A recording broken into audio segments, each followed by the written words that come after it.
Please click on subscribe button to get latest news updates from across the world.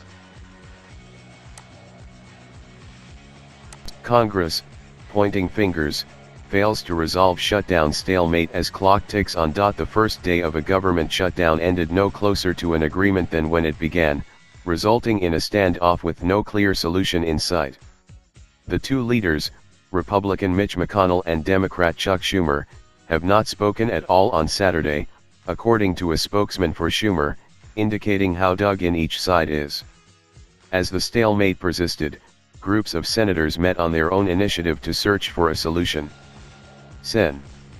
Lindsey Graham, RS.C., and Jeff Flake, R. Arizona, shuttled between the offices of McConnell and Schumer late Saturday evening, acting as liaisons. McConnell scheduled a vote on the only proposal on the table as of now, a 3-week spending bill for 1 a.m. Monday. It's unclear if the measure will obtain the 60 votes necessary. Meanwhile, Republicans and Democrats played the blame game Saturday as members of the House and Senate failed to find a clear path forward amid the partial government shutdown. After the failure of the stopgap measure Friday at midnight, the new version of the spending bill would last just 3 weeks, until February 8, while the House convened Saturday in case the Senate passed a short-term government funding bill that would require a new vote in the chamber. They spent the afternoon in vigorous debate over the shutdown. But the real stalemate remains in the Senate, where the two parties have yet to reach agreement. The politics of which party is blamed for a government shutdown are also in full effect as President Donald Trump's campaign released a politically explosive and divisive campaign ad, and Trump referenced the 2018 midterm elections in a series of tweets. A breakdown of trust between negotiators, particularly Schumer and the president, has played a major role in the current stalemate.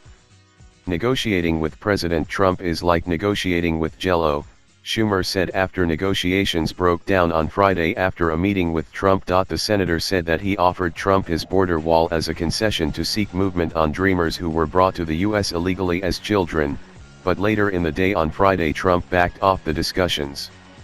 Office of Management and Budget Director Mick Mulvaney said at a White House press briefing on Saturday that Schumer's offer for the border wall was $1.6 billion, an amount that Trump had previously rejected as not enough. Schumer fired back, telling NBC News that Mulvaney wasn't in the room and doesn't know the truth. Trump put a number on the table and we took it, Schumer told NBC News. Schumer's spokesman, Matt House, said the number was way north of $1.6 billion. McConnell said Schumer is blaming everyone but himself. Like the president, like the House, and like a bipartisan majority of senators, the American people want long-term solutions on immigration policy, on government spending, on all the major issues we've been discussing for months and will continue to discuss, McConnell said. Trump has been on the phone throughout the day with aides. Some Democrats are starting to quietly wonder where this goes.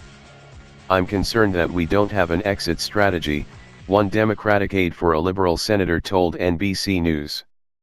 I think that it seems naive to think that Republicans will do the right thing here and compromise.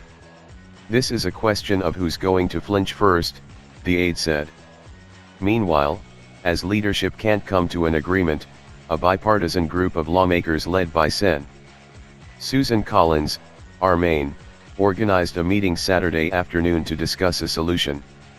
Sen. Joe Manchin, DW.V, said after the meeting that the group of about 15 senators are hoping to present 3 plans to leadership. A 3-week option floated by McConnell early Saturday morning is the latest offer on the table, but many Democrats think a 3 or 4-week spending bill is just a stalling tactic to avoid negotiating on the myriad of issues, especially DACA, but also disaster aid and government spending levels, both parties have yet to agree upon. But Sen. Lindsey Graham, RS.C., who was one of 4 Republicans to vote against the funding bill Friday, is attempting to persuade his colleagues to consider the short-term continuing resolution McConnell proposed. After my discussions with numerous senators on both sides of the last night, it is clear to me a commitment to move to immigration after February 8 is the key to ending the government shutdown and finding resolution on all the outstanding issues, Graham said on Twitter, part of a string of tweets outlining his support for the offer. But many Democrats say they want more than McConnell's word that he's willing to move forward on such issues. They say they want tangible progress. February is longer than what I want, said Sen. Tim Kaine, DBA, who represents hundreds of thousands of federal workers who live in Virginia. Depending on the commitments they make, that could be good. Well, if it's just February 8th and just another delay, that's not going to be acceptable. President Donald Trump used his early morning tweets to claim that Democrats are harming the military in favor of protecting Dreamers. And he made it a campaign issue as well, tweeting that the 60-vote threshold in the Senate to pass legislation is why we need to win more Republicans in 18. His campaign also released an explosive campaign ad highlighting an undocumented immigrant charged with killing 2 police officers. And House Speaker Paul Ryan said on the House floor that Senate Democrats are deliberately holding our government hostage.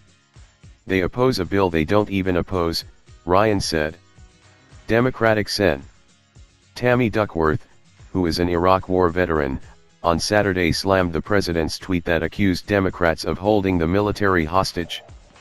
I will not be lectured about what our military needs by a 5-deferment draft dodger, Duckworth, D. Illinois, said on the Senate floor. She said that if Trump truly cared about the military he would stop hiding behind his Twitter account, stop blaming everyone else.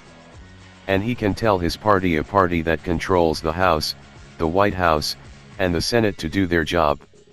House Democratic leader Nancy Pelosi pointed a finger at the president, whose tweets and pronouncements in the days leading up to the shutdown caused confusion even among members of his own party about what the White House wanted. Last night, on the eve of the first anniversary of President Trump's inauguration, President Trump earned an F for leadership, Pelosi said. Trump, for his part, has postponed a planned trip to his private resort in Palm Beach, Florida, where he had been set to attend a pricey, one-year anniversary party for his presidency. According to a source familiar with the planning of the event, the fundraiser at Mar-a-Lago will still go on as planned, and the president's elder sons Eric Trump and Donald Trump Jr. will attend. The White House says the president will not travel to Florida until some kind of deal is reached to reopen the government.